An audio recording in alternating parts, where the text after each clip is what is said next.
Oui. Alors, je vais répondre à la question. Alors, où nous en sommes maintenant? Maintenant, donc, le projet a été validé, les banques sont d'accord pour nous suivre, les financeurs sont d'accord pour nous suivre, et maintenant, on rentre donc dans la phase, ce qu'on appelle APS, etc. On fait l'étude d'impact pour l'emploi public et on fait le dossier de paiement. Dans l'étude d'impact, alors l'étude d'impact, c'est quoi? Pour répondre à votre question, bien entendu, je ne vous donne pas le poisson. On va décrire l'environnement dans lequel nous sommes. Environnement avec un grand E. Environnement classique, hein, la faune, la flore, ça c'est le parc qui va nous aider à le faire, mais aussi l'environnement humain, économique, social, etc. Et naturellement, s'il y a un impact, quels sont les impacts et comment vous allez les résoudre? Et il y a un impact qui est majeur, c'est, effectivement, vous avez posé la question, c'est les dangers. Et donc, dans l'étude d'impact, il y a une étude particulière qui est faite, deux études particulières, les dangers. L'étude intrinsèque des dangers du process et l'étude sanitaire. Parce qu'il peut y avoir, pour nous, l'étude sanitaire elle va être plus light dans la mesure où on a des déchets d'origine végétale. Alors, les dangers, j'ai quasiment fini l'étude. Alors, ils sont. Comment vous dire ça? Les dangers, il y en a partout. Si je vous propose, c'est de. On va travailler sur le plan. Si vous le souhaitez bien, en quelques minutes, je vais vous expliquer ça. Alors, il y a un organisme qui bosse dessus, qui a toujours bossé dessus, et qui fait office de loi. C'est l'INERIS. Vous allez sur le site INERIS, I-N-I-R-I-S, INERIS, I-N-E-R-I-S, et eux, on décrit tous les dangers que peut présenter un méthaniseur. Et quelles solutions il y a en face? Et ces solutions font loi, deviennent obligatoires. Alors, on va regarder ça. Alors, je vais tout vous montrer sur le là. Alors, les dangers, ils sont de toutes sortes. Déjà, on va tendre le coup à quelque chose. C'est le pompier qui vous parle.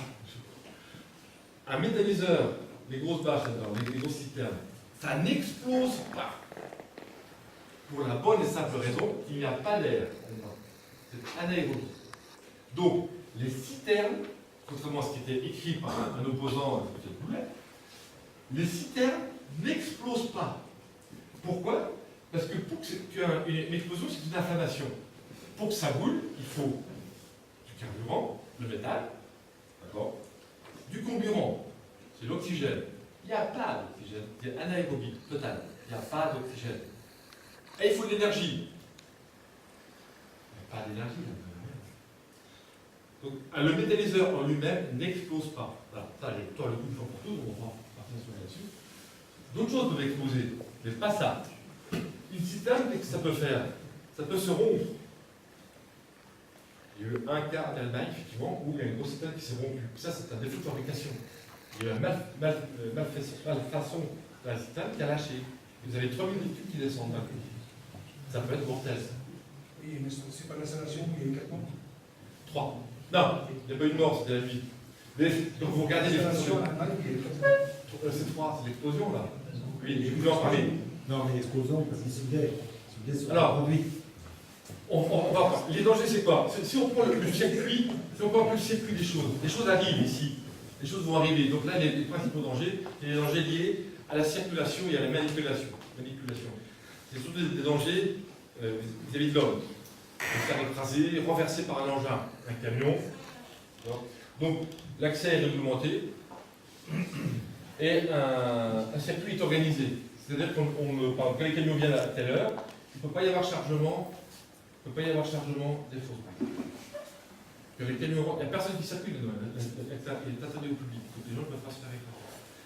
S'il y a une bulle qui se pointe, qui arrive, soit on interdit aux camions de passer, ou le client par avance, soit que les véhicules arrivent, les gens se mettent de côté, dans le local là, on laisse faire la circulation. Donc le principal danger à l'entrée, c'est l'écrasement et les personnes qui se blessent liées aux manipulations des engins. Et tout ce qui est danger lié à un camion. Et ça, c'est pas lié aux méthaniseurs proprement. Oui. Vous avez évalué combien de camions passeraient par jour? On en aura par semaine. 120, 130 tonnes, 140 tonnes par jour, ça fait 5 camions. Et vous pensez que la route de Marsal est assez large Non. C'est pour faire passer des gros camions. Mais ça rentrera Ça pas dans rentre pas, c'est ça. Marseille. C'était une des communications, une des remarques qu'avait fait Monsieur le maire lors de notre dernière réunion. Ce qui viendra de Marseille, ne seront que les agriculteurs de Marseille. Autrement, ça viendra par le côté de Dieu, et ça viendra par. C'est pour ça que l'emplacement choisi il est idéal parce qu'on est en présence d'une route qui est hors gel.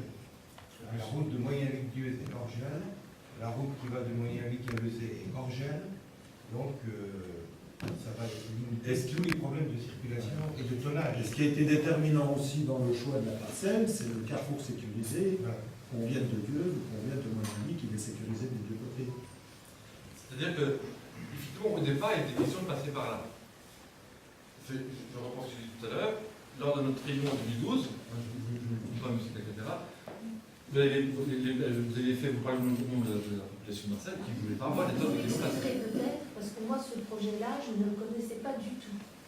Là, je l'apprends ce soir. Alors, je peux peut-être poser des questions auxquelles vous avez peut-être déjà Allez-y, répondu. allez-y, on est d'accord. Mais C'est là pour ça, c'était pour pour moi, ça. je vois quelque chose d'énorme qui se profile à l'horizon, d'un petit village qui est classé, et pour lequel je trouve cette installation-là déplacée, je veux dire, face à ce petit village historique. Bon voilà, moi je suis habitante de Marsal. Ce qu'il faut comprendre, je ne- vous n'aurez pas plus de trafic qu'avant. Vous n'aurez pas plus de trafic qu'avant. Le fumier, il transite. Dans Marseille, actuellement, il transite et le cheminement sera le même. Exactement le même. Non, par contre, on s'est engagé, parce qu'il y a eu une remarque de Bernard Camétra qui, à mon avis, était tout à fait justifiée. On ne peut pas envisager de transporter des tonnages importants de fumier sur des petites routes qui ne sont pas conçues à cet effet. Donc il y a une discipline à établir entre nous. Et c'est une question de bon sens. Quand il gèle, on ne va pas emprunter des petites routes communales qui risqueraient d'être dégradées. Et donc on peut privilégier à ce moment-là des tonnages par la route qui est hors gel, donc sans provoquer aucune nuisance. C'est une question de discipline et d'organisation entre nous. Alors, ceci dit, les fausses, alors non, je change de sujet. On est là, vous êtes ici en zone vulnérable. On appelle ça une zone vulnérable dans le monde agricole. C'est une zone donc, qui est touchée par les nitrates. Et donc, on a fait une mise en œuvre de 1992 à 2006, donc tous les gens devaient s'équiper de fosses. Et on a fait des fosses partout. On a fait là, c'est là que l'erreur a été faite. On aurait mieux fait de faire 1000 fois ça que foutre des fosses dans tous les bassins. Qui plus est, un autre avantage, comme vous n'étiez pas là, un autre avantage, vous mettez du lisier de porc là-dedans. Je ne sais pas si vous avez déjà sorti des avantages de lisier de porc. C'est du hard, hein. Ceux qui connaissent la problème. On se rappelle de la côte des cochons, hein, c'est pas Voilà. Les bactéries prennent le lisier et, bon, ils cassent les molécules, etc., et recombinent tout ça. J'ai insisté à l'épandage de digestat issu de lisier de porc. Dire que ça ne sent plus rien, mais c'est sans commune mesure. À 37, vous ne sentez déjà plus rien. Quand vous dépendez du lisier dans nos zones, moi j'habite dans la zone, donc je suis du coin, ça sent pendant longtemps. Ça sent, tu peux. Là, ça sent plus rien. Le stockage, ça dégage des odeurs. Non, Non, c'est le hygiénique, stockage, ça va être le digestat. C'est Oui, digestat. mais alors qu'il y a un directement. L'odeur, c'est grâce qu'on... Alors, oui, je comprends votre question. La seule source d'odeur, c'est vous qui avez raison. La seule source d'odeur qu'il peut y avoir, c'est les odeurs d'une ferme normale. Ça veut dire, les gens, ils ont du lisier, ils râpent leur lisier, et puis ça sent un petit peu. Moi qui parcours la campagne du nord au sud, de l'est à ouest, dans tout le département, ça sent un peu le matin, une ferme, et après ça sent plus. Donc là, les camions arrivent avec le lisier. Le lisier, par exemple, le seul moment où ça peut sentir, c'est à ce niveau-là. Mais le système fait que on branche le camion et on branche à un raccord. Pour pas que le lisier sorte dehors, justement pour lutter contre les problèmes d'odeur. Le lisier ensuite est pompé dans la fosse et est travaillé. Alors c'est un des avantages. Et maintenant, n'hésitez surtout pas, attendez, je vais répondre. N'hésitez surtout pas à poser des questions, on est là. Oui. Le fumier arrive avec cadence journalière pour la consommation journalière. Voilà. Donc, il y aura un petit, sauf aussi qu'il n'y aura pas de stockage quasiment. Non, parce que si on stocke du fumier dehors, il va métalliser. Et on perd du méthane. On perd des odeurs, c'est du méthane. Oui. Alors, je ne voulais pas votre question, je pourrais continuer. En parlant d'odeur, est-ce qu'il y aura un système style nez électronique qui mesurera les odeurs avant la création de cette usine et après? Alors, oui. Alors, c'est obligatoire dans l'étude d'impact. Alors, on a fait hier soir, avant hier soir, vous avez peut-être vu ceux qui ont vu à Marsal, il y avait des micros. Oui, il était chez moi. Voilà. De nuit. De nuit, il était minuit et quart. Devinez voir, à minuit et quart, le nombre de décibels qu'il y a à Marsal. Tous ceux qui ont.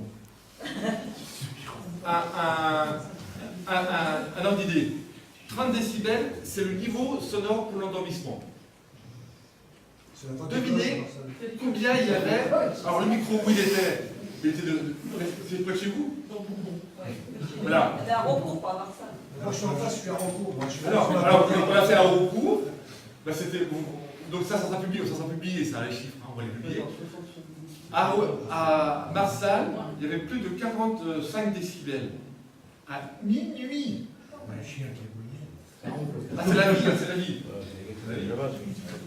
Il y a quoi? Alors, c'est vachement réglementé les mesures de bruit. On ne peut pas faire de bruit, de mesures de bruit qui viennent trop de vent, plus de X mètres par seconde, quand il pleut, bon, bref. C'est telle heure à telle heure. À Marsal, et d'où ça vient à votre avis? Il y a une explication quand même, 40 décibels. C'est des oiseaux. Mais je pense qu'il y avait un piaf. Plusieurs fois j'ai essayé de le chasser. C'était donc près des WC là, publics. Au bout, il y a une allée qui rentre dans les marais salés là. C'était là, vers le méthaniseur. Et il y avait un oiseau qui chantait là. 40 décibels. Je ne dirais pas, hein. Et à beaucoup, c'est différent. C'est un peu différent parce que donc 40 décibels, de temps en temps, il y a quelque chose qui passe, il y a une boucle qui passe. Et à beaucoup, c'est la boucle qui fait un petit peu l'impact. Alors pourquoi c'est fait? Vous avez raison. C'est comme ça, c'est le niveau sonore. Une cloche comme ça qui sonne. J'avais toujours 45-50 décibels. Surtout que c'est nouvelle maintenant. Alors au niveau des odeurs, je ne sais plus si c'est également dans les odeurs. Alors il y a le son et le bruit. Il y a la lumière. Les odeurs fortes. Le préfet peut décider non pas de faire un groupe de nez, ils appellent ça. Un groupe de nez, ce sont des citoyens qui se regroupent et qui, sur des règles précises, font un nez, sans à droite à gauche, avant, après. Non, je ne suis pas sûr. Au niveau des odeurs, Pas le nez, pas les groupes de nez. C'est le préfet qui décide. les nez électroniques, c'est un système de mesure qui se met avant et qui ne vont pas, avec la même comparaison, avec le même appareil, après. Un méthaniseur comme ça fait moins d'odeur qu'une ferme. Moi, je prends toujours l'exemple d'un recours. Hein. L'exemple d'un recours. Actuellement, il y a 3 fermes qui ont des installations pour stocker le fumier. Et les installations de stockage, en gros, sont à 150-200 mètres du centre du village. Hein. C'est là où on prend notre fumier dans les stabulations et qu'on le stocke l'hiver. Donc forcément, si on a 150 mètres, bon, ça fait des fois quelques odeurs quand on vit. Là, il n'y aura plus de stockage dans le village. Le stockage, il va se situer à 250-300 mètres des maisons les plus près maintenant. Donc on va éloigner les odeurs de plus de 100 mètres. Hein. Pour un recours, hein, maintenant, Marcel, je sais pas. C'est pareil. Donc, je continue à répondre à la question. Et là où on va gagner sur les odeurs, là où on va gagner vraiment beaucoup sur les odeurs, ça va être pendant la période de pendage. Hein. Parce que là, quand on est pendage, ça sent plus. Alors qu'avant, quand on n'est pas en été en pleine chaleur, ça sent quand même un peu. Hein. Les odeurs posent de gros problèmes, pour être honnête, sur les méthaniseurs qui prennent des déchets d'origine animale.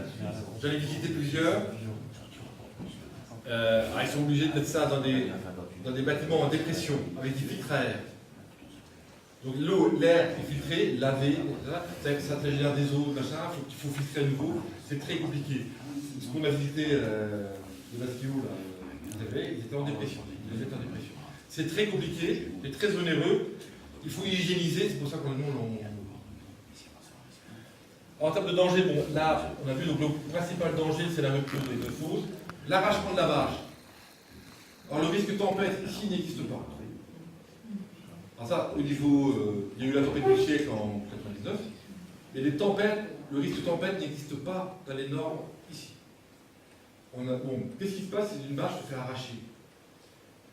Eh bien, vous avez 6 heures de bétail qui va partir dans le ciel. Parce que à ce moment-là, s'imaginez qu'il y a un mec qui va se pointer avec un briquet, avec un vent à 100 km/h à 8 mètres de haut, le bétail il monte, il ne descend pas. Hein. Imaginons qu'il y a un mec courageux à ce point-là, qui est fou, qui arrive, qui fait un acte de vandalisme, qui monte, qui déchire la bâche, les deux bâches avec un couteau, et qui allume. Ça va faire pouf, plus à griller.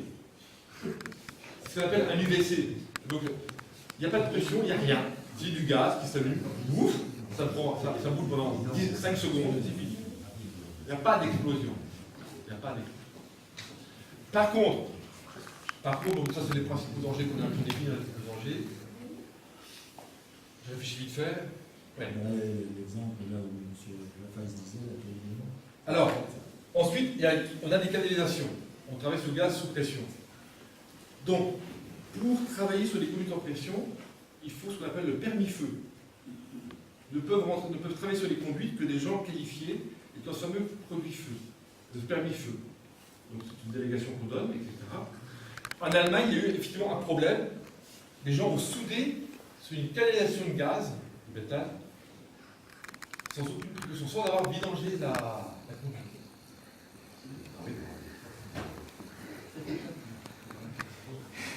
Ça a pété souvent. Voilà, 8000 installations en Allemagne, 3 mois. Au niveau du classement de l'installation, l'échelle des risques. Alors, elle n'est pas classée, c'est pas du tout du CERESO. Hein. C'est un ICPE, ça va être classé pour la protection de l'environnement, sous le régime de l'autorisation. Donc il y aura une étude d'impact avec une enquête publique. Donc toutes ces études que je vous cite là sont là. Bon là, le risque, bon là il y a des silos. La fosse, bon, les fosses comme ça, comme on voit, le risque c'est la noyade, mais nous elles sont dallées. Donc il y a toujours un risque, qu'est-ce qu'on fait? Bon là, c'est dallé, c'est fermé. Alors, un enfant qui montrait sur le toit de ces fosses-là, des marches, c'est une dalle. Alors ici il y a la purification. Alors, la purification c'est un peu plus compliqué. Une unité de purification, vous en avez vu. Alors c'est pas tout à fait comme ça. Vous en avez trouvé une en photo ici. Mais elle ne sera pas comme ça en fait la nôtre. Voilà. Ça c'est une unité à ciel ouvert de purification. En fait, nous, tout sera compris dans des questions comme ça. Ça, bon, ça existe.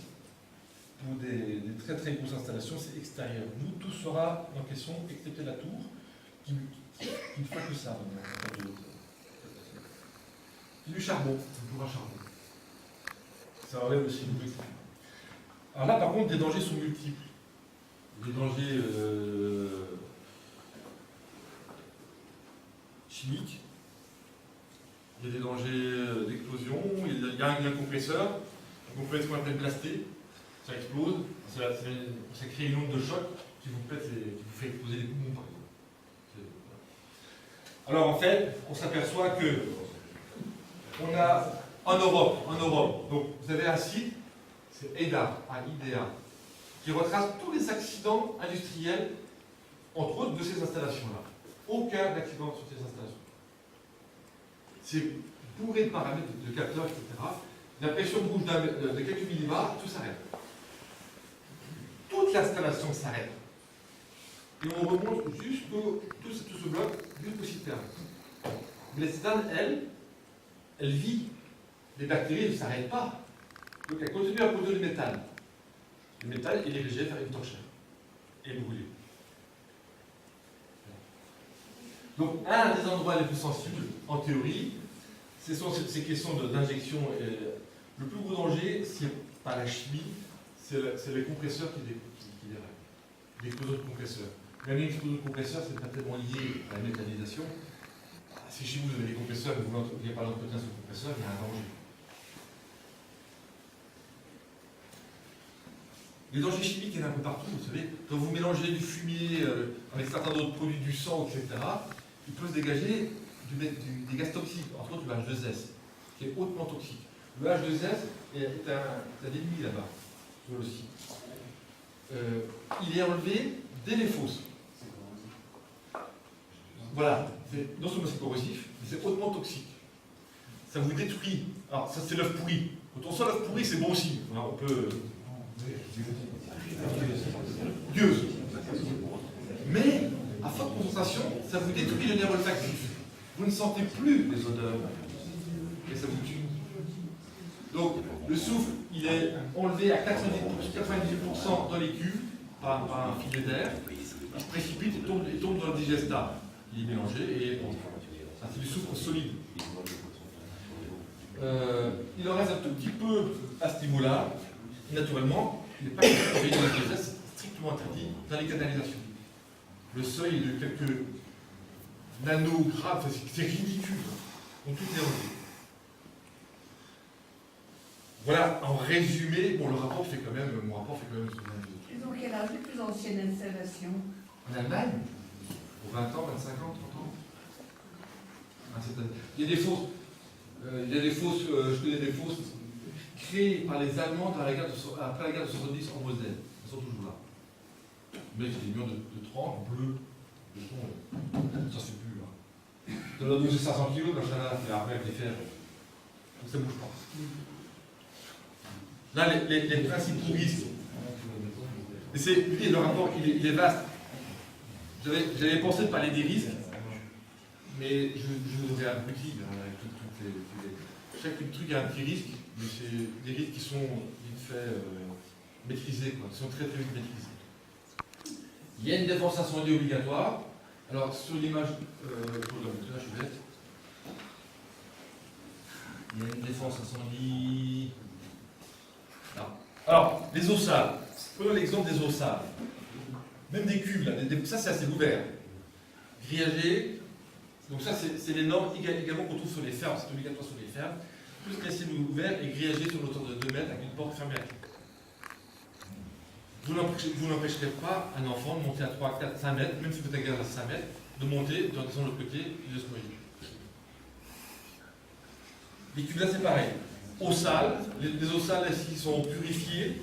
C'est les eaux de roulement, les eaux issues du roulement. Elles sont un peu grasses, il y a un peu d'hydrocarbures dessus, on les récupère et c'est purifié. Et ensuite, ça part dans le fossé. Là, c'est les eaux propres eaux pluviales. Alors, pourquoi il y a une fosse d'eau pluviale? Parce qu'ici, vous avez le fossé, un fossé. Il n'est pas question de noyer le fossé à chaque fois qu'il y a un orage. Ça dépend. Ce qui fait, on fait une fosse énorme, et il y a un tuyau qui part dans le fossé, mais le tuyau là a un débit constant. Donc il est au fond, il va dans le fossé, il a un débit constant lui. S'il pleut énormément, la cuve se remplit, et pendant cela, le tuyau débite au régime du fossé. Et donc il n'y aura pas d'inondation du fossé. C'est pour ça qu'on a une cuve spéciale, enfin une fosse, pour les eaux pluviales. Le danger là, c'est la noyade, comme ici. Donc c'est protégé, c'est fermé, c'est grillagé, c'est fermé. Ici, vous avez l'injection. C'est fermé à clé, c'est des caissons fermés à clé, etc. Le gros risque de l'injection, c'est, contrairement à ce qu'on pense, c'est pas le métal, c'est toujours les compresseurs. C'est compressé à 16 bars. Ou peut-être 60 bars, on ne sait pas. Donc le gros danger, c'est, contrairement à ce qu'on pense, c'est pas le métal, qui est les capteurs partout, c'est le compresseur. Le principal danger, ici, au niveau de l'injection, au niveau de la purification, ce sont les compresseurs. Ce sera compressé à 16 bars, mais il faudra que ça respecte les normes de sécurité de 60 bars. On est sur une installation de transport, il faut que les normes respectent les 60 bars. Alors, les gens ont peur. Ça, je comprends. Les gens, il y a quelqu'un qui. Je connais des polémiques qui ont eu lieu, à droite à gauche. Il y a quand même un gars qui a écrit qu'un méthaniseur comme ça, si ça explosait, pouvait rayer une école de 2000 élèves. Ça, c'est compresseur explose là-dedans. Le danger, il est pour celui qui est éventuellement dans le compresseur. Mais à l'extérieur, c'est un caisson maritime. Pas grand-chose. Si du métal venait à s'enflammer, c'est la torchère, on peut avoir un risque sur la torchère. Elle est couchée, la torchère. Merde, il y a du gaz qui arrive. Quel est le danger? C'est un danger A1. Le principal danger, c'est la pollution. On va envoyer du métal dans l'air. 2, c'est la surpression.